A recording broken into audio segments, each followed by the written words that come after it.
to introduce Dr. Timonthy Larsen, the Carolyn and Fred McManis Professor of Christian Thought at Wheaton College. Dr. Larsen received his BA and MA from Wheaton and his PhD in history from the University of Stirling, Scotland, where his PhD advisor was David Bebbington, who many of you know has served as a visiting distinguished professor of history at Baylor.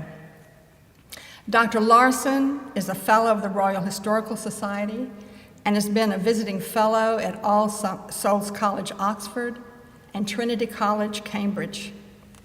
He's the author or co-author of 7 books, and editor or co-editor of 6 others. I think those numbers are right. You can correct me if they're wrong.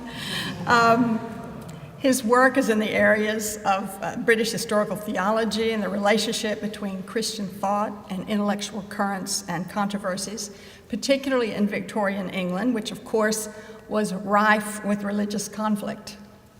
His most recent book publications include Friends of Religious Equality, Nonconformist Politics in Mid-Victorian England, which originally appeared in 1999 but was republished in 2007 by Paternoster Press, Crisis of Doubt, Honest Faith in 19th Century England, originally published in 2006 and named the Book of the Year in 2006 by Books and Culture, and republished in 2008 by the Oxford University Press. And A People of One Book, The Bible and the Victorians, published in 2011 by Oxford University Press.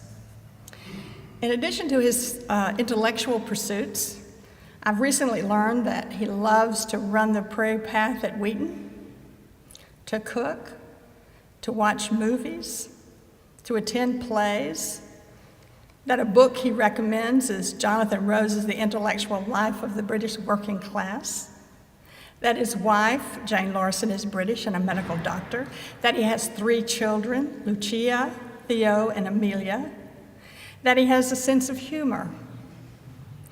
When asked if he weren't a professor, what would he be? His reply was, unemployed. I believe that reply is the mark of a true academic. Please join me in welcoming Dr. Larsen to the podium.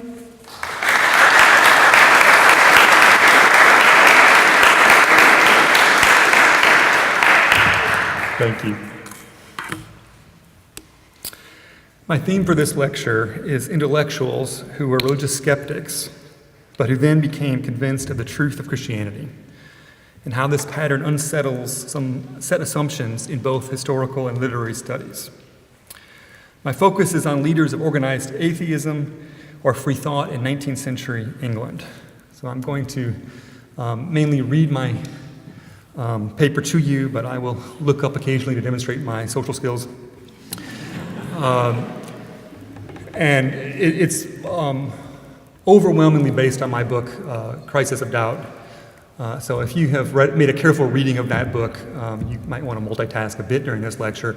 But I have things to add to it, especially at the end, things that have happened since I wrote the book. So there'll be a little treat for those who endure to the end. And if you haven't read the book, I'm not trying to get you to read it. I just want you to buy it, that's all, okay? I think it would be most profitable to enter into a presentation of my research and discoveries and reflections by recalling my own journey into this subject matter. My field is religious history in Victorian Britain, and my PhD thesis was on Christianity and politics in 19th century England. While reading books by established scholars during my doctoral research, I would repeatedly come across some 19th century figure who was well known in Victorian studies because of their radical politics and because they were a vocal and prominent religious skeptic. Sometimes, and this only by the more conscientious scholars, the reader would also be told curtly, often in a footnote, that this person had later come to faith. I would be greatly surprised and intrigued by this contradictory move later in the life by a celebrated freethinker. What I came to find particularly interesting, however, is that the scholars who wrote books about the 19th century were not intrigued. Instead, they were, if anything, embarrassed. They liked these historical figures, saw them as heroes of free thought and political and social advancement, and they saw their later conversion to Christianity as a kind of going off the rails. The rails were an overarching theme called the Victorian crisis of faith. Put crudely, as alas it too often is, it goes something like this. The 19th century was when human beings learned too much for Christian faith to be intellectually credible any longer. In the past, people found faith credible because they were not as well informed as we are. But now knowledge has advanced. Geology, biology, anthropology, biblical criticism, philosophical critiques of notions such as miracles, moral critiques of ideas such as substitutionary atonement, any or all the above and others besides. Bicycling clubs also gets in somehow, but I can't remember why. We're supposed to have eliminated the option of the Christian faith for the intellectual person who is keeping up with their reading and encountering this new information unflinchingly, that is, with honesty and integrity. This assumption is a reflection of what the philosopher Charles Taylor, in his book The Secular Age, has called the stadial consciousness. The 19th century philosopher Comte had posited that humanity passes through three stages. In the last stage, which we congratulate ourselves that we are at, science replaces religion. Comte's fanciful scheme was accepted uncritically by many scholars as simply a statement of historical fact. They then began, rather unconsciously one assumes, to make history fit this pattern, highlighting and exaggerating evidence that conformed to it and ignoring or distorting evidence that did not. Let me illustrate this, beginning with the exaggerating. There is a discernible pattern of a Victorian crisis of faith, in which some bright people lost their faith because they could not integrate it with their new learning. Because this is assumed to be not just their story, however, but the story of all humanity as it enters the third and final stage of development, scholars became obsessed with it. Mary Ann Evans, for example, would obtain fame as a novelist under her pseudonym George Eliot. For a couple years, when she was a teenager, Eliot became an earnest evangelical, quite a priggish one, actually. She opposed Handel's Messiah as too worldly, to give you a sense of where she was at. As she entered her 20s, however, she became friends with some Unitarians and adopted their views, moving seamlessly from there into the free-thinking identity that she would hold throughout her adult life. Eliot is hardly the first nor the last teenager to go through an earnest religious phase that did not last. I suspect we could all name someone from our own experience. On the other hand, we could all name people from our own experience who fit most of the other alternatives. For example, someone who was religious as a teenager and it did last, or someone who was not religious as a teenager but became so later. Nevertheless, Basil Willey, King Edward VII Professor of English Literature at Cambridge University, wrote in his book, 19th Century Studies, Coleridge to Matthew Arnold, quote, In the present book, which attempts to follow some of the main currents of thought and belief in 19th century England, George Eliot must needs occupy a central place. Probably no English writer of the time, and certainly no novelist, more fully epitomizes the century. Her development is a paradigm, her intellectual biography a graph of its most decided trend. Starting from evangelical Christianity, the curve passes through doubt to a reinterpreted Christ and a religion of humanity. Beginning with God, it ends with duty. It is not enough to say that Eliot's story illuminates much about her times. A move from evangelicalism to doubt must be projected from her onto everything. It must be the story of the century. Moreover, Willey's main contribution was yet to come. 19th Century Studies was followed by the creatively titled More 19th Century Studies. A group of honest doubters. Publishers must have been so much more easy to work with back then, you know. The first chapter is on the skeptic Francis Newman, brother of the famous Catholic intellectual John Henry Newman. Francis Newman had gone from being an evangelical missionary to being a free thinker. In the very first paragraph of this book, readers are told that they can take Francis Newman's story as that of a typical Victorian life. Quote, the spiritual history of Francis was in no way exceptional, as John Henry Newman's was. What happened to Francis Newman happened to so many in the 19th century that his life story may be said to conform to the standard pattern. Not even a standard pattern. The standard pattern. Thinking Victorians who never lost their faith were the odd ones, the exceptions, or so Willey implies. Since Basil Willey, book after book has appeared which highlights the lives of Victorians who lost their faith, including one by the eminent British man of letters A.N. Wilson, simply entitled God's Funeral. None of these scholars ever attempts to document or objectively quantify how widespread this pattern was. Their stadial consciousness just made them assume that it must have been widespread, that it had to be typical, the pattern.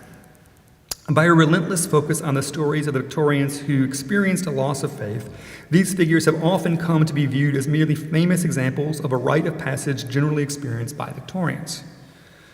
When I first began this research project and I talked to fellow Victorian scholars about it, many of them were suspicious that there really had been Victorians who were prominent religious skeptics who then came to faith. They tended to assume that I was being duped by urban legends about deathbed conversions. No, I was not interested in deathbed conversions, whether real or spurious. Despite such suspicion that real converts from atheist circles did not exist, the more research I did, the more converted secularist leaders I kept finding.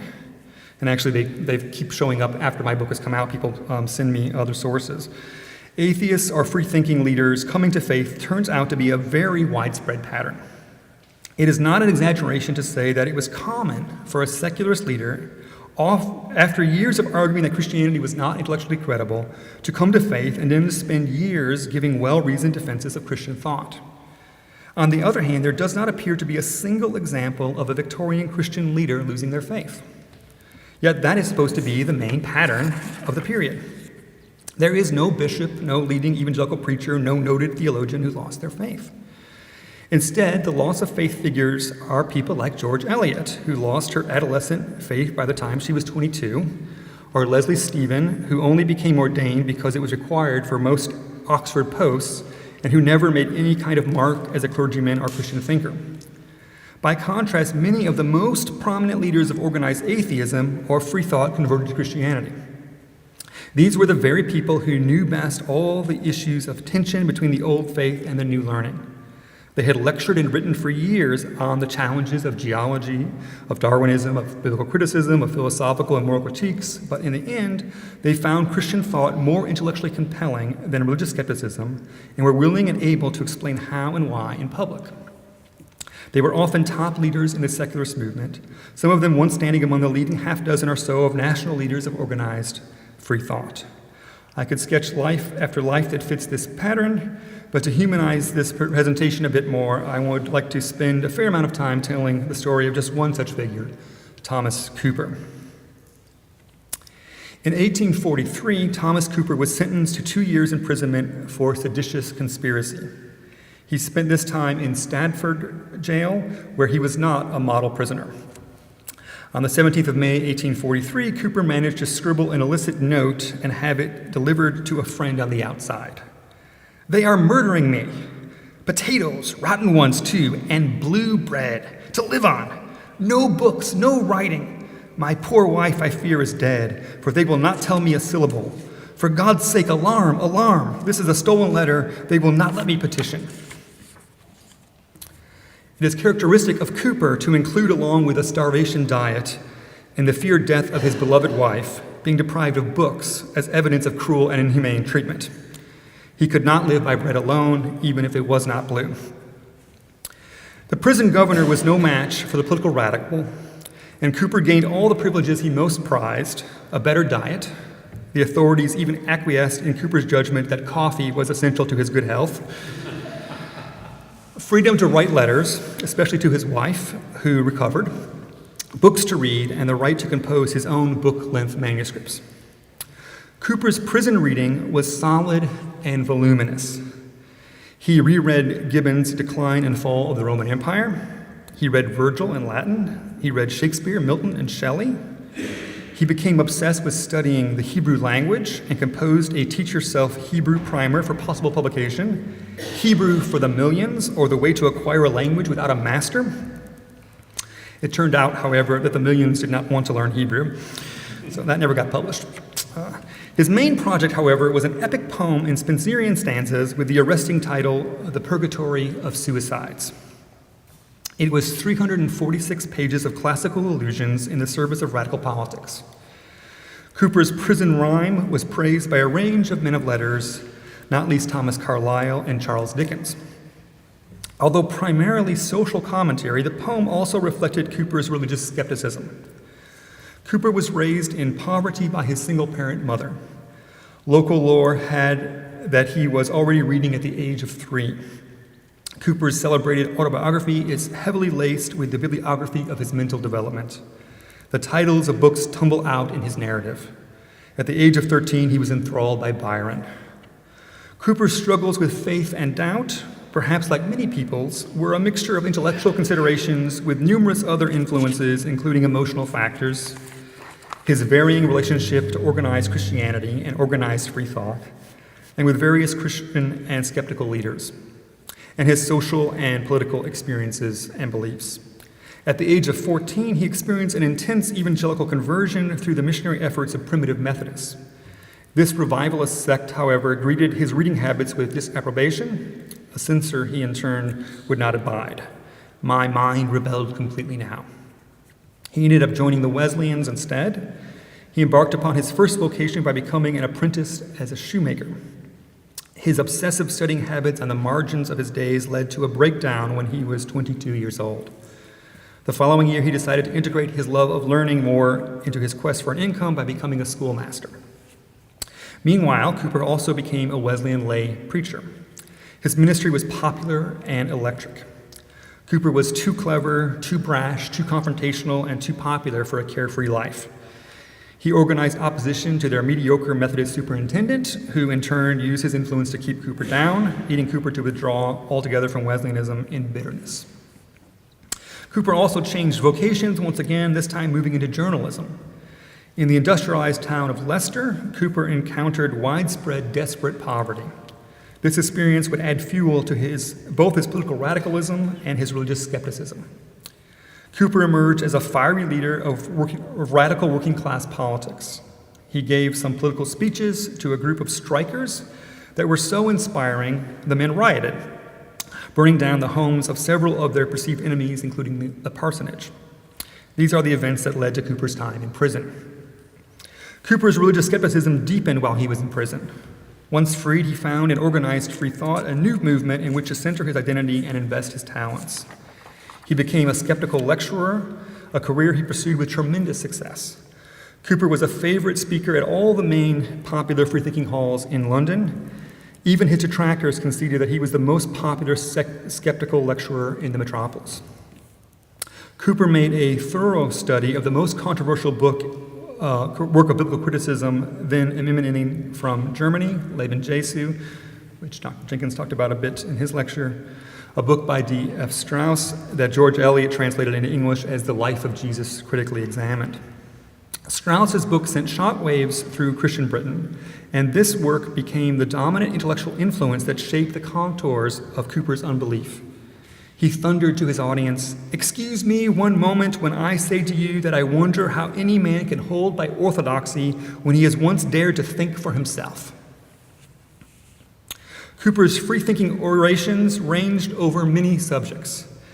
He often gave lectures extolling the lives and thought of seminal religious skeptics such as Shelley, Voltaire, Rousseau, and others.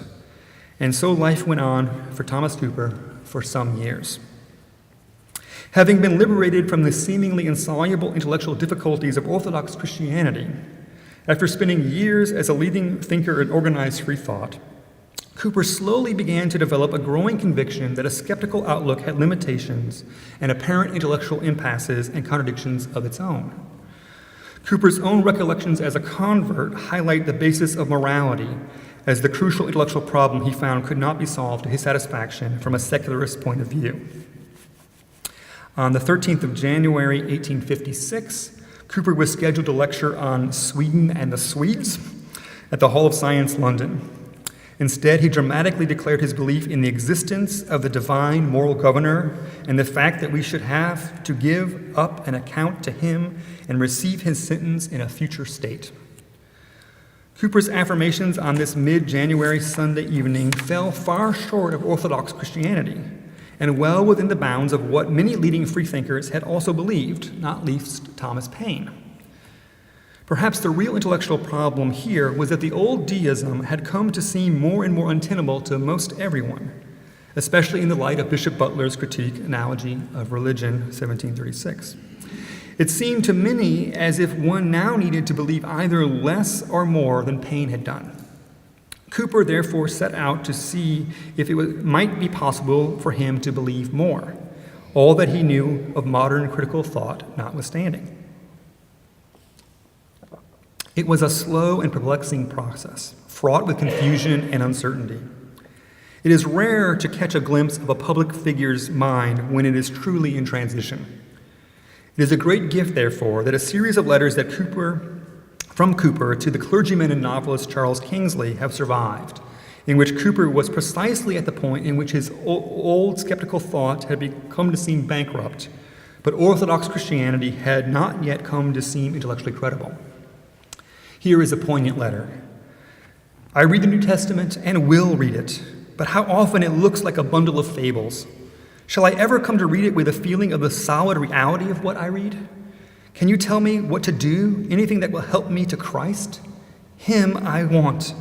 If the four Gospels be half legends, I still want him. But how is it then that I am still so full of doubts? The faith he would finally possess would be as honest as any Victorian's doubt ever was. The intellectual heavy lifting having finally all been done, Cooper at last reported to Kingsley on the 1st of April, 1857, well over a year after the first transitional letter, that he was ready to take up a public Christian identity. Cooper was genuinely taken aback by how forcefully many of his erstwhile skeptical friends attacked him as a convert. He seemed to have thought that they would recognize that he was a man of intellectual integrity and agree to disagree civilly, perhaps even amicably. Particularly ironic, given his own subsequent conversion, was Joseph Barker's attack. He wrote in The Reasoner, I confess I cannot conceive how a sane man of average intellect and reasonably acquainted with the facts of the case can, after having been once freed from early Christian prejudice, ever become again a believer in the truth and supernatural origin of the Bible or Christianity. In another publication, Barker scoffingly asked, has Cooper any hopes, I wonder, of converting such men as you and me? Which, of course, is deeply ironic because Barker does convert.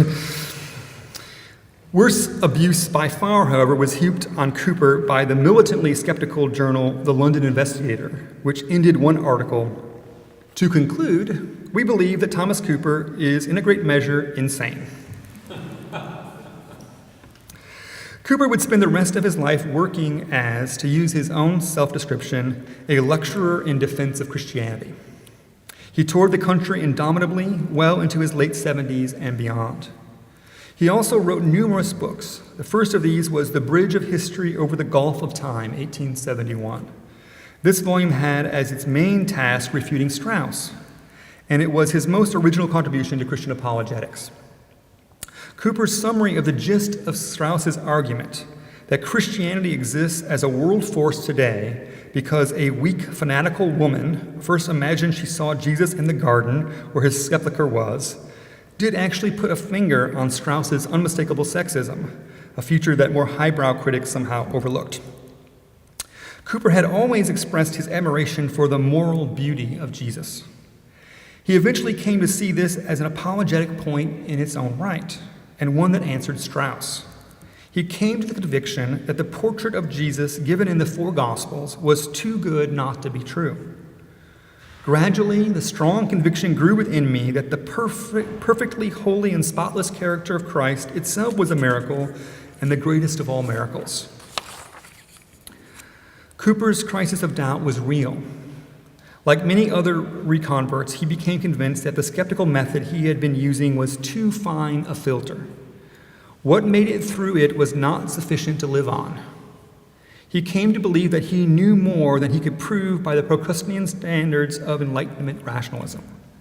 This was true in the field of ethics no less than religion. Nevertheless, his solution was not to retreat from reason, but to have, as it were, a more reasonable view regarding what it could achieve and of what counted as reason. As you can hear from that case study, Victorian freethinkers attacked their erstwhile comrades who came to faith. They did not believe, or at least affected not to believe, it was possible for an intelligent person who understood all the arguments against Christianity to be sincerely convinced of its truthfulness. They therefore automatically assumed that their real story must be different and would reflexively make charges such as that they were just seeking money or attention, they were being hypocritical, or they were just acting emotionally rather than rationally. Tellingly, scholars today continue to make these same assumptions.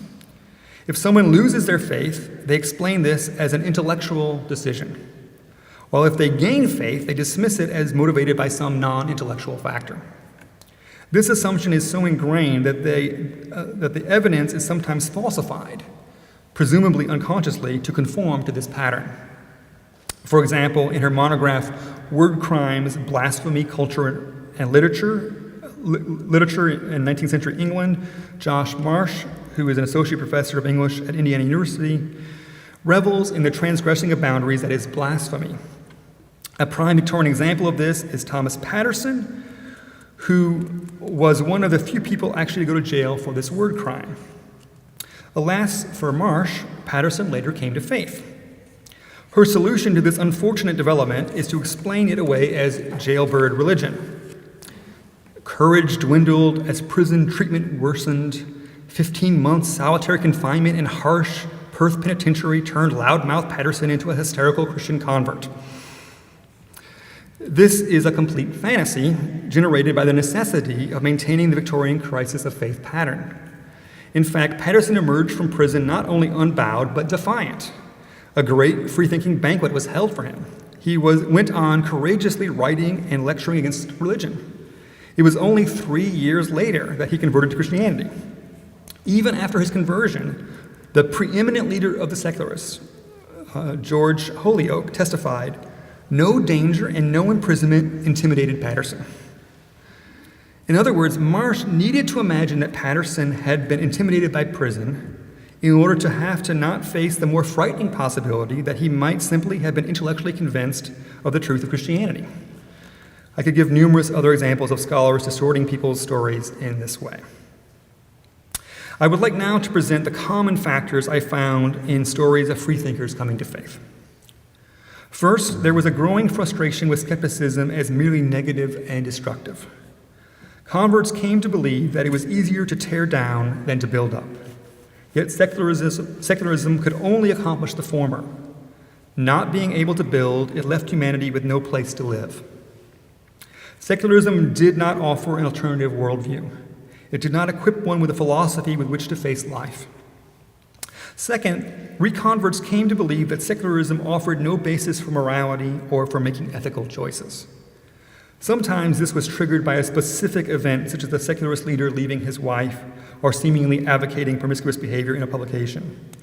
Often, however, it was thought that even though many secularist leaders adhered to the same moral vision as Christians, this was only because they had been raised as Christians. Their morality ran on borrowed fuel. Converts thought that exclusively secularist resources offered no rationale for why some acts were deemed moral and others immoral. Therefore, freethinkers, or perhaps second-generation freethinkers, would not have sufficient internal restraints to prevent them from engaging in any behavior that appeared as if it would enhance their personal pleasure or benefit them in some other way. Third, reconverts began to wonder whether skepticism was the result of a Procrustean system of logic, an oppressively narrow definition of reason. They came to believe that human beings knew more than could be proved by such a method.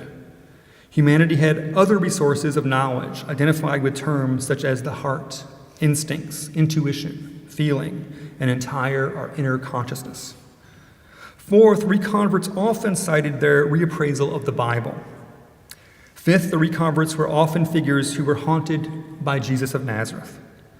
As secularists, they thought that the Jesus they had heard of when young had been destroyed forever as a historical figure by the results of modern biblical criticism. That Jesus, however, had a tendency to rise from the dead. Several of the converts came to the conclusion that the Jesus revealed by a traditional reading of the Gospels was too good not to be true. It was a portrait so compelling that only a historical original could account for it. Sixth, reconverts were often led away from materialism by re-engaging with the realm of the spirit in a form decoupled from Christianity. While for the reconverts this led on to or paralleled a new openness to the claims of Christianity, for other secularists the realm of the Spirit was accepted, but a return to Christianity was not. Robert Owen became an enthusiastic supporter of spiritualism. Annie Besant famously moved from being a vice president of the National Secular Society to being the president of the Theosophical Society. Seventh, reconverts often reassess their assumption that the cause of radical politics naturally led on to opposition to Christianity. Finally, due weight must be given to intellectual influences generally, to reading, to the impact of sermons and lectures, to relationships with learned Christians, to the study of Christian apologetics, and to the careful reworking of the arguments for and against particular claims.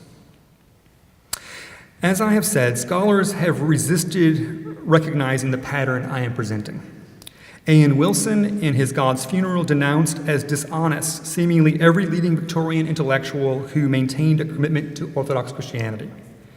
E.B. Pusey and John Henry Newman are said to have committed the sin against the intellect, for which Wilson bitterly remarks, "It is not easy to forgive them." The great Prime Minister, W.E. Gladstone, we are told, was guilty of begging all the questions. The leading poets and intellectuals, Coleridge and Wordsworth, because they sought shelter beneath the arms of orthodoxy, are deemed to have taken a dishonorable position, which is explicitly contrasted with the honorable position taken by stark atheists. Moreover, Wilson liked to imagine that the crisis of doubt eventually swept away such figures. The dust jacket write-up on Wilson's God's Funeral begins, "By the end of the 19th century, almost all the great writers, artists, and intellectuals had abandoned Christianity. Many had abandoned belief in God altogether." This is not the place to take this sweeping statement apart assumption by assumption. If one were to do so, perhaps one would begin by problematizing how someone gets deemed great for these purposes. Let us assume, however, for purpose of argument, that the statement is more or less accurate. Such statements are often read, and perhaps written, as presenting the permanent fruits of the advancement of knowledge. The reader is invited to imagine that since the late Victorian period, henceforth and forevermore, informed people now know that Christianity has been discredited. In reality, to the extent that this statement can be given credence, it reflects a historic moment, a crisis of faith bubble. The social elite would spend its sojourn in the land of doubt, and eventually a portion of it would decide that this was a barren place and return to religious pastures. Thus, in the interwar period and thereafter, numerous great writers, artists, and intellectuals had reappropriated Christian faith. One thinks of T.S. Eliot, Graham Greene, Dorothy Sayers, C.S. Lewis, Christopher Dawkins, Siegfried Sassoon, Tolkien, Benjamin.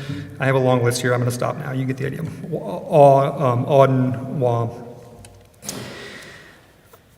Susan Budd, a historian of free thought, records the frustration of rationalists in the first half of the 20th century as they discovered that many of the most prominent, most eminent British scientists were or became, if not precisely Christians, at least quasi-religious, and claimed, much to the indignation of the Rational Press Association, that the new physics supported, or at least did not contradict, Christianity.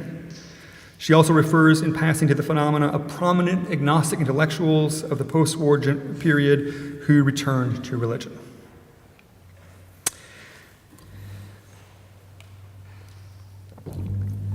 I would like to reflect now a little more personally and anecdotally about what I have learned from doing this project. A few years ago, I was interviewed by a journalist for a piece that ran in the Washington Post under the title, "Is God Dead?"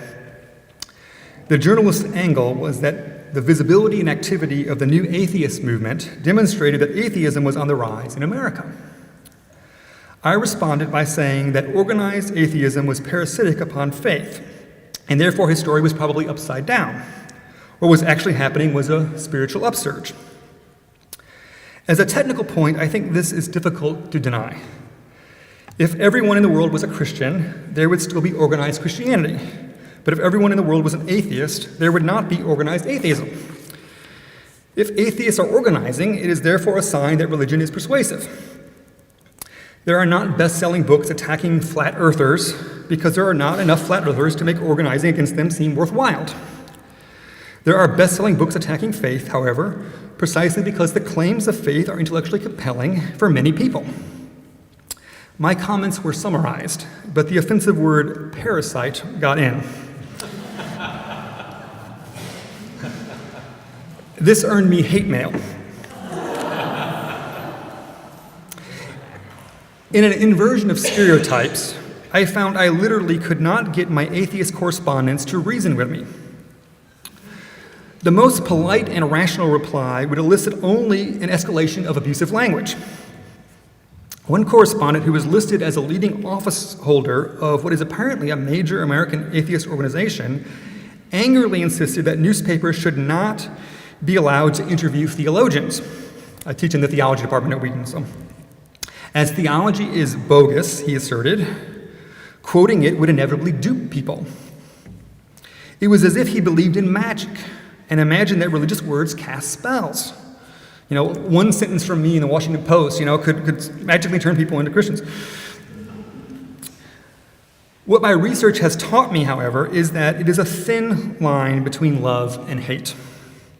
Many of the people who attack Christianity most forcefully are trying to answer voices in their own head. They are trying to convince themselves. Again and again, some of them lose the struggle, admit that faith is true, and convert to Christianity. I watched this happen over and over again in the Victorian period in my research. People who had shouted the loudest that no rational person could ever be a Christian were actually in a fight for their lives, for the survival of their old selves, which they would lose. It did not surprise me very much, therefore, that a few years after my book was published, its chief scholarly foil, A.N. Wilson, himself converted. His unmeasured language that I attacked in my book, his insistence that all Christians were being intellectually dishonest, had an air of desperation about it. He had once even written an entire book entitled Against Religion, the thesis of which was that the love of God is the root of all evil. Retrospectively, it is clear that he was arguing with himself, and in the end, he lost. I wrote an article for the Wall Street Journal on this, which appeared under the title, "Look Who's a Believer Now." Here is the last paragraph of that article, so somewhat in a kind of Brownian sort of way, I'm not quoting myself for a confused manuscript. As is the case with Mr. Wilson, intellectuals often pursue long, drawn-out love affairs with Christian thought. Next time you hear someone fume that God is the most contemptible being who never existed, keep in mind that you just might be watching the first act of a divine romantic comedy. End of quote. It is getting toward the time to wrap up this lecture. If I can return to the stadial consciousness that I referred to toward the beginning, I would like to point out an additional irony about it. It is, one might say a little mischievously, a crude meta-narrative of progress.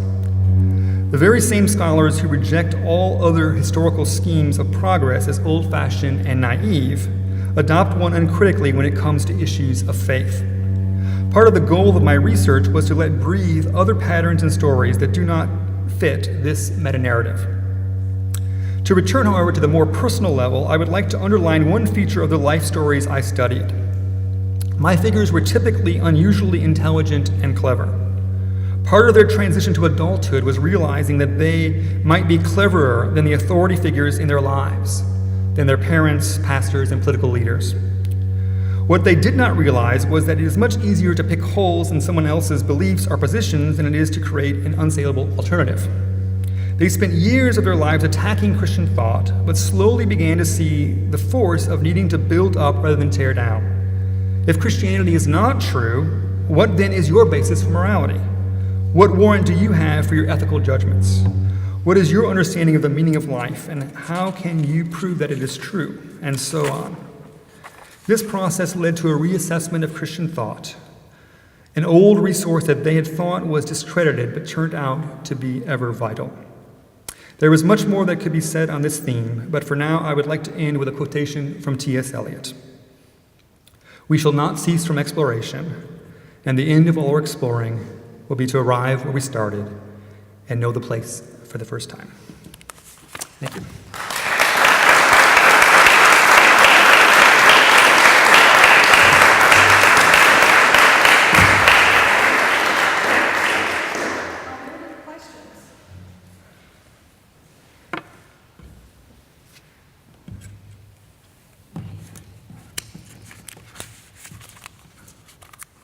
That's fine with me. Thank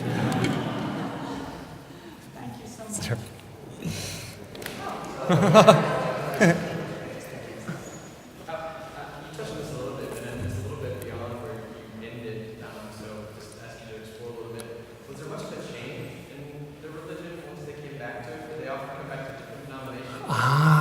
Oh man, thank you for that setup. Did they absorb some of their solutions to their current problems, whether they're moral or scientific or theological? Okay, so I have a Baylor answer to your first part of your question. They become Baptists, is what happens. Most of my figures start in some version of Methodism, have a break of unbelief, and then come back as Baptists. I think, as a historian, you can do whatever you want with that in terms of the work of the Holy Spirit. But as a historian, I think that the act of being baptized as a believer was a break that they needed from all of that blasphemous, in their now view, teaching that they had done for a long time. They had said horrible things about Christ and the gospel, and I think that being baptized as a believer was a way to put that in the past and say, this is my identity now as a Christian. So that is by far the most typical pattern. On the intellectual ones, yes, they're definitely, they've learned from their time as unbelievers. So they are no longer advocating Christianity in a way that they found most assailable as a skeptical lecturer. So they have different ways of thinking about the nature of the Bible, for example. So they have Barker will say, we can't hold the Bible too highly, but we can praise it in the wrong way. So we have to be able to honor it, but talk about it in ways that are defensible. The last major chapter of the book is on George Sexton, who was the one who was most committed to scientific knowledge and had a lot of scientific works, and he certainly accepts Darwinism and can talk about how those two things are not incompatible. There's a range of ways in which they become better Christian apologists because they have thought from the inside about some of these attacks.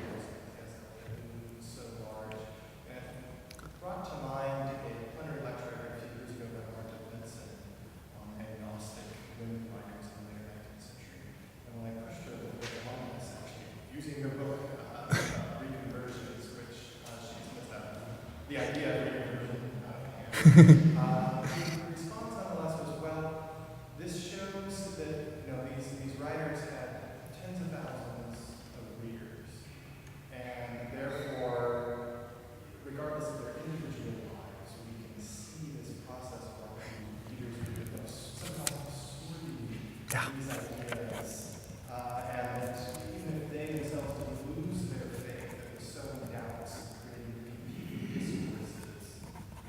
And what would you then call that if not a process of psychoanalysis? So I'm interested in what your response. Yeah, there's a lot of things in my mind for that and ways to go with that. I'm going to begin with an anecdote. The kind of, I think in his mind, this is big taped, I forgot about that. Mirror image of me is David Nash. He wrote a book on blasphemy. I think he is aware that I teach at Wheaton College and knows what that means. He in turn is an advisor for the National Secular Society. This organization still exists, and so he's kind of committed, and that connection is clear from his work. And so Crisis of Doubt kind of got under his skin. He reviewed it, and eventually he wrote an entire research article for the Journal of Victorian Culture trying to respond to my book, which I was very flattered. I've had 2 research articles entirely about me, both of them saying I'm totally wrong, and I'm so thrilled with both of them. Just spell my name right. It's just my theory of scholarship. And he puts eclecticism as the alternative. And so I emailed him and said, yeah, that sounds good to me. And he was very confused that I didn't want to have a gladiatorial relationship with him, that he thought, and so to say it another way, my more recent book, People of One Book, I learned a lot from the chapter where I researched Florence Nightingale. She will say very critical things about the Bible. She's quite happy to say that even things that Jesus said are just flat out stupid or wrong. Okay, that's perfectly coherent place to peg. But then she reads the Bible fervently, passionately, devotionally every day of her life. And she also journals spiritually about how much the Holy Spirit speaks to her through the Bible. So what I learned from that was this expectation that you're putting all people in one camp or they're all moving in one direction is what needs to be problematized. That people can think about and even enjoy critical critiques. And that might not even be not only the last word on their life story, but there's a trajectory thing that happens where people enjoy critique for a season, but even maybe not be the last word on that particular week of their, they might go to the church on Sunday and cry at the sermon, and so I think I would definitely not assume that a reader, even who is appreciative of something, is taking it as a total worldview that they're living in, but is an interesting piece that also is in a collection that other people might think of as incompatible, but they're living it. Yeah, I've read your book and I appreciate it very much. I've learned a great deal from it, as I did from your lecture today. I'd like to challenge just one matter of fact and then ask 2 questions. You said, if I understood you correctly, that we're not likely to see an organized form of atheism because atheism is itself parasitic of Christianity. But there are the double-decker buses in London that now read, "Enjoy life, stop believing in God." Someone has organized enough at least to produce that, so it seems to me maybe a footnote correction to if I heard your claim. That's not the real point. My real point would be these 2. First of all, you're right to say that people like A.N. Wilson are embarrassing. I mean, God's view is such a bad book, it shouldn't be published. But there are more thoughtful readers, it seems to me, of Victorian skepticism and crisis of faith that cannot be dismissed. One is J. Hillis Miller, a man who wrote a book in 1965, largely forgotten, but hugely important, called The Disappearance of God, where he looks at 5 allegedly Christian writers who, if read deeply, are registering a certain kind of silence. Dickens, Hopkins, Browning, Tennyson, and I think he includes Arnold. And his point is that, this would be my real question. Is it the problem of atheism in our country, not the embarrassing public atheists like Richard Dawkins and Christopher Hitchens, but the widespread assumption that God is dead and that need not be articulated? I mean, look what happens on America worships football. America worships entertainment. I mean, there's the evidence for God's death. It's already a cultural assumption under which we all operate. And then my second question, ought there not be a moment of Christian humility here and confession that insofar as atheism remains a serious challenge to Christianity, to what extent are we ourselves at fault for not having presented a sufficiently faithful witness to the gospel for the world to take it seriously? Thank you. On your first point, what I was trying to say was that I certainly believe there's such a thing as organized atheism, but it's always a sign that faith exists and is healthy. Organized atheism is a reaction to the existence of faith. That's what I mean by parasitic. So whenever you see, if people are putting up billboards, it means that they think that faith still is strong and credible in this culture. When it really is an assumption that everybody has that God is dead, there will be no more organized atheism. So organized atheism is always a sign of religious vitality. I totally believe that. So, on your second point, yes, there is a Victorian crisis of faith. I am not denying that it exists. So those figures are real. I am trying to correct an assumption that that is, one, the only thing going on, and two, that it becomes then this kind of irreversible trajectory that is a kind of stadial intellectual history. Your last question gets us into the whole issue of secularization, and that's very big and complex, but I'll give a little piece of my thinking on that. I do not believe that people stopped going to church because they stopped believing in God. I believe they stopped believing in God because they stopped going to church. So what's driving it are social factors, not intellectual factors. There are a lot of social reasons that made church commitment, Sunday school, those kind of things less culturally expected. And so you have generations that are not given any kind of spiritual formation. And of course, because they're not given any kind of spiritual formation, there's not anything in the bank there to explain about theology. So it's not that they were intellectually convinced that theology was not true and therefore stopped going to church. It's just they started, entertaining themselves going to the seaside on Sundays, and they don't raise their kids to have much theological content, and it all drains away. When David Beckham was asked if he was going to have his child baptized, he said, "That's a great idea, but I don't know in what religion." I think that typifies it exactly. It's not that he has an intellectual objection to faith. It's just he's got nothing in the bank at all because nobody ever gave him anything in his entire life up till now. And so, all right, that's my answer on that.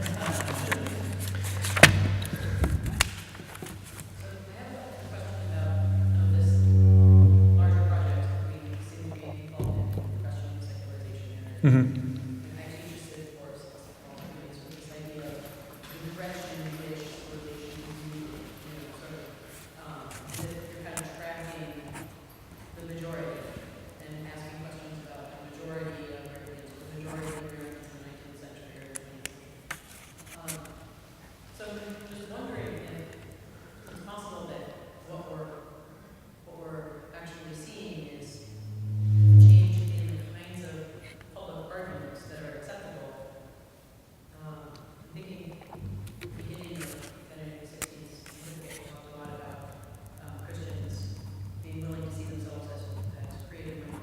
Mm-hmm.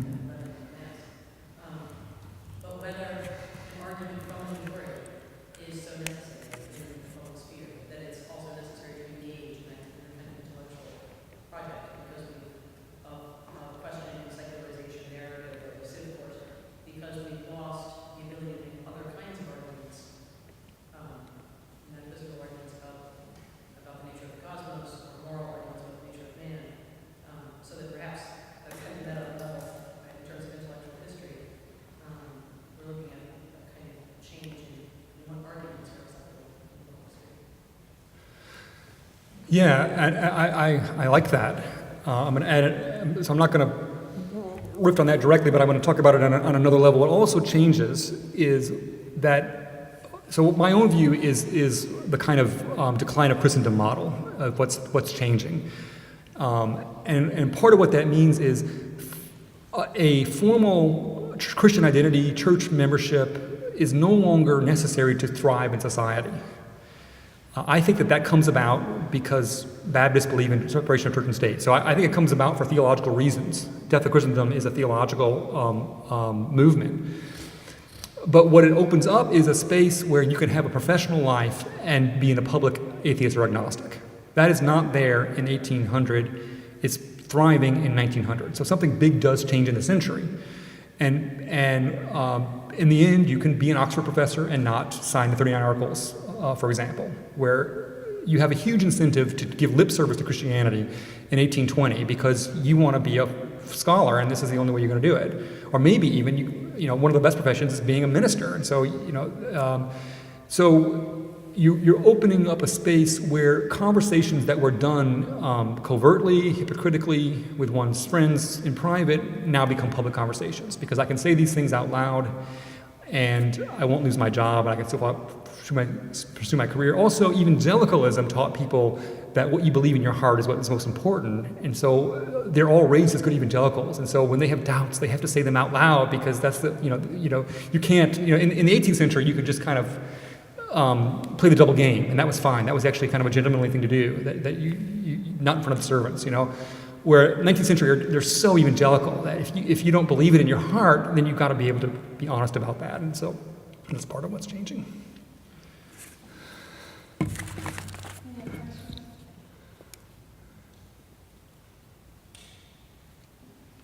you so much.